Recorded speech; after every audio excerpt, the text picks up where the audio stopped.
Les élections fédérales allemandes qui ont lieu le 31 juillet 1932 sont un séisme dans la République de Weimar. Le NSDAP, parti nazi de Adolf Hitler, qui 5 ans auparavant parvenait péniblement à atteindre 2,6% des suffrages, vient de remporter 37% des votes. Il devient ainsi la première puissance politique du pays. Lors de ces élections, le parti a ringardisé l'ensemble de la classe politique en menant une campagne ultra novatrice pour l'époque. Usage intensif de la radio, campagne d'affichage massive, et surtout des meetings gargantuesques à la mise en scène extrêmement soignée, où les discours d'Hitler sont diffusés sur haut-parleurs et qui rassemblent des dizaines de milliers de participants. On estime qu'une seule grande manifestation de campagne peut coûter jusqu'à 100 000 Reichsmark. En utilisant l'avion, le Führer peut tenir plusieurs de ses grandes messes par jour, mobilisant ainsi en une journée des fonds équivalents à l'ensemble du budget de campagne d'un de ses partis concurrents, et le tout derrière le slogan « Le Führer au-dessus de l'Allemagne ». Le parti est également omniprésent dans la presse et le journal officiel du NSDAP, le Völkischer Beobachter, ainsi que des dizaines d'autres relaient la propagande nationale-socialiste. Rien qu'à Berlin, le journal de Goebbels, Der Angriff, tire à 90 000 exemplaires par jour. Pendant la campagne, le parti tient près de 300 réunions électorales quotidiennes, dans tout le pays, où là encore tout est fait pour théâtraliser la puissance des nazis. Multiplication des drapeaux rouges et blancs à la croix gammée, chants, uniformes, parades de SA, fanfares, défilés à la torche. Le tout donne à la foule un sentiment d'unité et de force. Ces élections se déroulent dans un climat d'ultra-violence, avec des émeutes qui ensanglantent le pays et font près de 500 morts. Plusieurs régions allemandes, comme la Bavière et la Saxe, sont le théâtre de violents affrontements de rue entre militants communistes et nazis. Les forces de l'ordre sont dépassées et sous-équipées par rapport aux 400 000 SA, les sections d'assaut du NSDAP, qui font régner la terreur et le chaos dans la rue. On parle d'une véritable armée privée, vêtue, armée et entretenue sur les fonds seuls du parti. Pour financer tout ça, ils viennent de claquer 6 millions de Reichsmark en quelques semaines, là où le parti avait un budget de quelques centaines de milliers de marks à l'année, encore 3 ans auparavant. Donc la question qu'on peut se poser, c'est qui a payé ? Qui a rincé le parti pour qu'il puisse y lâcher une telle campagne ? Dans cette vidéo, c'est à cette question qu'on va essayer de répondre, et pour cela, on va commencer par revenir quelques années en arrière pour voir quel était l'état du parti à la fin des années 20. En 1929-1930, avant le début de la Grande Dépression en Allemagne, le Parti national-socialiste des travailleurs allemands, parti nazi, est une petite formation située à l'extrême droite de l'éventail politique allemand.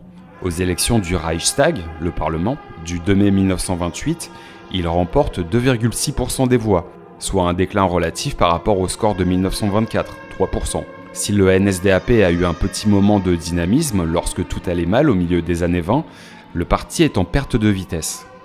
Le NSDAP vivote avec l'aide de quelques petits mécènes tels que Henry Ford. Oui, Henry Ford, l'homme qui a révolutionné l'industrie automobile, le fils de fermier qui a construit un empire, le rêve américain incarné, aux citations inspirantes telles que « Échouer, c'est avoir l'opportunité de recommencer de manière plus intelligente »,« À celui qui voit loin, il n'est rien d'impossible », ou encore « On ne peut pas différencier les judéo-mongols, il faut les attaquer en masse, ils font tous partie du même système ». Ah oui, quand même. Bah oui, Henry Ford, c'est un antisémite convaincu qui n'hésite pas à qualifier les juifs de germes dont il faudrait nettoyer la race humaine. Il déclare qu'il faut réveiller chez les jeunes la fierté de la race et qu'il n'y a pas de plus grand contraste entre la race aryenne et la race des juifs. Autant de phrases qui vont directement dans le cœur du Führer qui, d'après les rumeurs, ira même jusqu'à afficher un poster de l'industriel dans la salle d'attente de son bureau. On est sur du niveau de coach en motivation raciste, incroyable. Mais son soutien se limite à quelques dizaines de milliers de dollars entre les années 20 et les années 30, ce qui reste de l'ordre de l'argent de poche. Si le parti peut compter sur les cotisations de ses membres, sur les dons de particuliers, sur des campagnes de collecte, les nationaux-socialistes n'hésitent pas à avoir recours à des moyens bien moins recommandables. À cette époque, une grande partie du budget du parti vient des réseaux criminels. Les SA, la milice paramilitaire du parti, a souvent recours à des circuits illicites pour se financer. On parle de trafic d'armes. Il y a des millions d'armes issues de la Première Guerre mondiale en circulation libre dans l'Allemagne, de l'alcool de contrebande et du marché noir. On a entre la pègre et le Parti national-socialiste une alliance de convénience. D'un côté, les milieux criminels profitent de l'instabilité politique pour étendre leurs activités. Hitler, quant à lui, voit ces réseaux comme une source précieuse de financement, surtout dans des années où le parti est encore marginal et largement anti-système. Marginal en effet parce que l'Allemagne ne va pas trop mal à ce moment-là. Le pays vient de survivre à une décennie de chaos entre crise économique, hyperinflation, chômage de masse et menace de révolution communiste. Après un démarrage cataclysmique lié aux difficultés économiques d'après-guerre et au poids des réparations imposées par le traité de Versailles, la République de Weimar se redresse plutôt bien à partir du milieu des années 20, attire les investissements étrangers et notamment américains, dont le pays devient rapidement dépendant. Jusqu'à la fin des années 20, la République jouit d'une croissance assez spectaculaire et l'Allemagne redevient petit à petit un État fréquentable sur le plan diplomatique et il se montre remarquablement dynamique sur les plans sociaux et culturels. En 1930, le futur semble alors prometteur pour la République. Une grande coalition portée au pouvoir réunit le Parti social-démocrate, le Zentrum, centre catholique, le Parti démocratique allemand et le Parti du peuple allemand. Le nouveau gouvernement est dirigé par le centriste Heinrich Brüning. Pas de chance. 6 mois après l'arrivée au gouvernement de cette coalition, un petit événement se produit de l'autre côté de l'Atlantique. La bourse de Wall Street se crache lors du jeudi noir et les cours financiers s'effondrent, entraînant de nombreuses faillites d'entreprises. L'Allemagne est violemment touchée par la crise qui s'ensuit. En effet, l'économie du pays est l'une des plus exposées à une crise financière internationale. L'apparente prospérité de l'Allemagne repose sur 2 piliers. Premièrement, son déficit budgétaire impressionnant, 6,5 milliards de dollars, rend indispensable l'importation de capitaux étrangers pour l'investissement dans l'industrie nationale. 40% de ces capitaux sont des prêts à court terme aux banques allemandes, alors que ces dernières les investissent dans l'industrie nationale sous forme de crédit à long terme. Si le prêt des capitaux étrangers n'est pas renouvelé, les banques se trouvent donc dans l'impossibilité de rembourser leurs dettes. Deuxièmement, même si la balance commerciale est déficitaire, l'Allemagne exporte un tiers de son PIB, ce qui la rend dépendante de la conjoncture internationale. Si le commerce diminue, l'économie allemande en souffre immédiatement. En juillet 1930, le Parlement se trouve dans une impasse. Le chancelier du Reich, Heinrich Brüning, persuade le vieux président, maréchal et héros de la Première Guerre mondiale, Paul von Hindenburg, de dissoudre le Reichstag et d'organiser de nouvelles élections pour le mois de septembre, afin de sécuriser une majorité qui lui permettra de réagir dans des circonstances qui nécessitent une politique vigoureuse. Pour cela, on invoque l'article 48 de la Constitution de la République de Weimar, qui permet au gouvernement de diriger le pays sans l'accord du Parlement, en cas d'urgence nationale, et de promulguer des décrets présidentiels. Et là, premier choc, dans un contexte de début de récession, les nazis remportent 18% du vote, devenant le deuxième parti politique du pays. C'est un x8 par rapport aux élections ayant eu lieu 2 années auparavant. De l'autre côté du spectre politique, le Parti communiste, ou KPD, augmente. Mais c'est bien moins spectaculaire. Il passe de 11 à 13%. Et là, on a notre premier baron qui rentre en scène. En 1929, Alfred Hugenberg, propriétaire d'un groupe de médias contrôlant directement ou indirectement 1600 journaux sous la République de Weimar, décide de s'allier à Hitler. Ce businessman est à la tête du Trust Hugenberg, un conglomérat d'entreprises d'édition, de cinéma, de presse et de publicité. Alfred Hugenberg a une vision nationaliste et anticommuniste. Il est à la tête du DNVP, un autre parti d'extrême droite à tendance plutôt conservatrice, voire monarchiste. Pensant pouvoir utiliser Hitler comme un outil pour atteindre ses propres objectifs politiques, Hugenberg s'allie avec le Führer. Pour le mania de la presse, soutenir les nazis, c'est une manière de contrer l'influence croissante des partis de gauche qui menacent son contrôle sur l'économie allemande. Hugenberg, c'est avant tout un homme d'affaires à la tête de multiples conseils d'administration, qui a des connexions un peu partout dans l'économie allemande. Dans un sens, on peut dire qu'il voit le parti nazi comme un business en perte de vitesse, mais avec un gros potentiel de croissance dans un contexte de crise économique. Il investit sur Hitler, il lui offre une exposition médiatique massive, évaluée à plusieurs millions de marks, et c'est un pari gagnant. Le parti nazi multiplie par 8 son score de 1928, lors des élections du Reichstag du 14 septembre 1930. Le discours du Führer, qui dénonce la finance mondiale enjuivée, responsable de tous les maux de l'Allemagne, fait mouche, et a maintenant une exposition massive dans les médias. Surtout, et ça c'est super intéressant, les nazis arrivent à capter l'attention d'une cible électorale très précieuse, qui rejette en bloc les partis traditionnels et conservateurs. Les jeunes, bah oui, Ceux qui ont grandi dans un contexte d'après-guerre, avec des familles endeuillées, avec l'hyperinflation des années 20 et que la crise de 29 a mis au chômage, la génération perdue à qui les nationaux-socialistes fournissent un narratif parfait, un ennemi commun, une fierté d'appartenir à la race aryenne, un espoir, ce qui est d'un cynisme sans fond quand on sait ce que le parti est en train de préparer dans l'arrière-boutique. Le problème pour Hugenberg, c'est que ça fonctionne même un peu trop bien. Le NSDAP siphonne une partie des voix du DNVP, à peu près 2 millions d'électeurs. Et si Hugenberg fera bien partie du premier gouvernement d'Hitler, une fois celui-ci nommé chancelier, il va vite se faire pousser sur le côté de la scène et sera complètement marginalisé au milieu des années 30. Il verra même une partie de ses actifs financiers et économiques se faire saisir par le NSDAP. Oui, le nazi, c'est par nature un prédateur, et une fois que la main qui le nourrit devient vide, il va pas hésiter à la mordre. Après les élections de 1930, le pays continue de s'enfoncer dans la crise économique.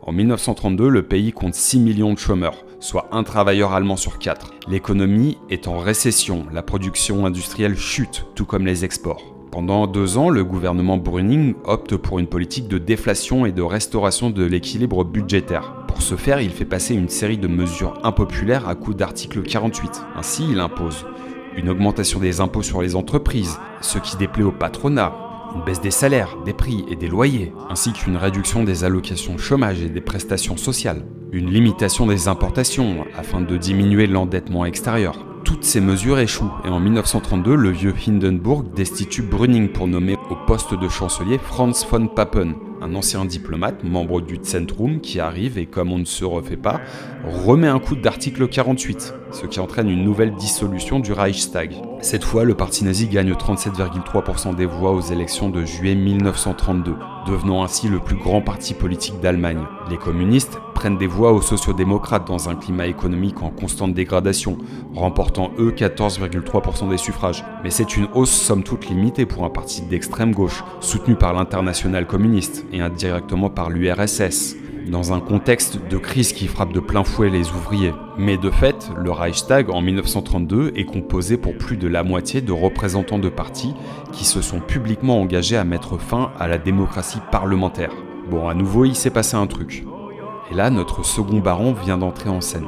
Fritz Thyssen, magnat de l'acier. Il s'agit de l'héritier de l'entreprise de métallurgie Thyssen, basée dans la Ruhr, et qui fournit notamment de l'acier aux chantiers navals, aux fabriques de machines et, bien sûr, au secteur de l'armement. À la tête d'un cartel d'entreprises du secteur d'acier de la Ruhr, Fritz Thyssen est également un nationaliste convaincu qui voit dans les nazis une jolie opportunité business. Déjà, les nazis promettent de détruire les syndicats, de réduire les droits des travailleurs et d'éliminer toute menace communiste. Exactement ce que les industriels veulent entendre.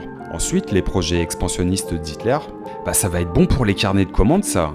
Réarmer l'Allemagne, c'est la promesse de contrats juteux pour les entreprises du secteur sidérurgique. Fritz Thyssen commence par acheter en 1930 la Braune Haus à Munich. Il finance sa rénovation afin d'en faire le nouveau QG du NSDAP.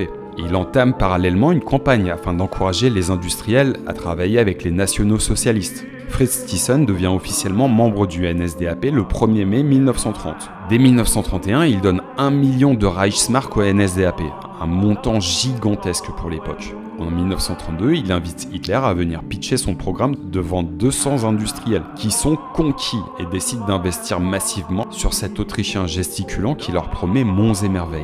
En échange de leur soutien financier, les nazis leur offrent une vision d'une économie capitaliste solide, et cette fois affranchie des revendications ouvrières et des perturbations révolutionnaires. En 1932, les industriels augmentent considérablement leur soutien financier. Près de 6 millions de marks sont dépensés lors des élections législatives, alors que le budget nazi n'était que de 200 000 marks 4 années auparavant. Ça y est, le NSDAP est donc le premier parti au Reichstag allemand, avec 230 sièges sur 608. Thyssen se félicite d'avoir investi sur le bon poulain. Bon, le problème pour Thyssen, c'est qu'en fait, il n'a pas bien compris à qui il avait affaire. Il n'a pas lu toutes les conditions générales de vente du parti. Il y a un petit détail dans le programme d'Hitler qu'il n'a pas regardé, le fait qu'il soit antisémite par exemple. Et là, il va bien s'en rendre compte lors de la nuit de cristal en 1938, où des milliers de magasins juifs vont être cassés et à peu près une centaine de juifs vont être tués par les SA. Donc à ce moment-là, il démissionne de toutes ses fonctions dans le parti, quitte l'Allemagne et se réfugie en France, où il se fera pincer en 1940 par le gouvernement vichiste et remis aux autorités allemandes et finira la guerre dans un camp de concentration. Mais revenons-en aux conséquences directes de ces élections de 1932. À partir de là, le chancelier von Papen s'avère incapable d'obtenir la moindre majorité parlementaire pour gouverner, et il est poussé à la démission. Son successeur, le général Kurt von Schleicher, arrive avec une nouvelle idée. Il dissout une fois encore le Reichstag à coup d'article 48. Aux élections suivantes, en novembre 1932, cette fois les nazis perdent du terrain, avec un score de 33% des scrutins, tandis que les communistes progressent avec 17% des voix. Et là, devant la hausse du péril rouge, les élites politiques et économiques allemandes ont une descente d'organes. C'est là que notre troisième baron intervient. Hjalmar Schacht, l'ancien président de la Reichsbank, présente au président Hindenburg une pétition signée par 24 industriels et banquiers allemands, dont des présidents de conseil d'administration de la Deutsche Bank et de la Commerzbank, qui réclament la nomination d'Adolf Hitler au poste de chancelier du Reich. Schacht, c'est une sorte de petit magicien de la finance. Après avoir travaillé dans diverses banques, puis avoir aidé à organiser l'économie de guerre allemande entre 1914 et 1918, Schacht contribue principalement à juguler l'hyperinflation en créant une nouvelle monnaie, le Rentenmark, puis le Reichsmark, lorsqu'il est commissaire à la monnaie de la République de Weimar entre la fin de 1923 et l'année 1924. Il est nommé président de la Reichsbank et met en place un système qui facilite et réduit les réparations de guerre auxquelles l'Allemagne est astreinte. Après le traité de Versailles, il diminue l'endettement du pays et participe massivement à son redressement économique. Schacht, c'est donc une figure majeure de l'économie et de la politique allemande. Et c'est le chaînon manquant entre l'industrie et la politique. C'est lors d'un dîner auquel il est invité par Hermann Göring, le 5 janvier 1931, qu'il rencontre le Führer. Attiré par le programme et la conviction de ce dernier, sentant qu'il peut jouer un rôle et assurer ainsi sa propre carrière, il se rapproche du NSDAP entre 1930 et 1932, sans pour autant adhérer au parti. Il fait jouer ses connexions et le 19 novembre 1932, il recueille la pétition des industriels, adressée par 24 représentants de l'industrie, de la finance, de l'agriculture au président du Reich, Paul von Hindenburg, pour réclamer la nomination d'Adolf Hitler au poste de chancelier du Reich. Dans le même temps, Schacht rassure le secteur bancaire sur le programme économique nazi et sur l'opportunité financière que celui-ci représente pour le pays. Il convainc les banquiers et facilite la mise en place de prêts au parti ainsi qu'aux entreprises qui lui sont désormais acquises, IG Farben, la famille Krupp et bien sûr Thyssen. Finalement, le 30 janvier 1933, le président Hindenburg nomme Adolf Hitler chancelier avec l'espoir de se servir de la popularité du Führer auprès des masses afin de favoriser le retour à l'ordre, mettre en place un régime conservateur, autoritaire, voire pourquoi pas monarchique. Alors, pour la partie retour à l'ordre, si on veut, pour la partie mise en place d'un régime autoritaire, voire monarchique, dans un sens oui quand même, mais pour ce qui est d'utiliser Hitler, non. Hindenburg sera très vite déçu, il va falloir quelques mois au Führer pour démolir complètement l'état de droit allemand à partir de là. Et en moins de 2 ans, on a quasiment la dictature que l'on connaît. Pour ce qui est de Hjalmar Schacht, il va être nommé ministre de l'économie en charge de financer le réarmement du Reich. Pour cela, il va encore avoir recours à des tours de passe-passe assez ingénieux. Il va mettre en place des bons auxquels les ménages allemands vont souscrire et qui vont permettre pendant un temps d'accroître les finances du Reich. Mais au bout d'un moment, il va se retrouver dépassé par le système économique nazi complètement dysfonctionnel qui peut fonctionner uniquement sur la prédation d'autres économies. Il va exprimer son désaccord et à partir de là, comme les autres, il va se retrouver sur la touche et disparaître. Il fera ensuite partie des accusés jugés à Nuremberg.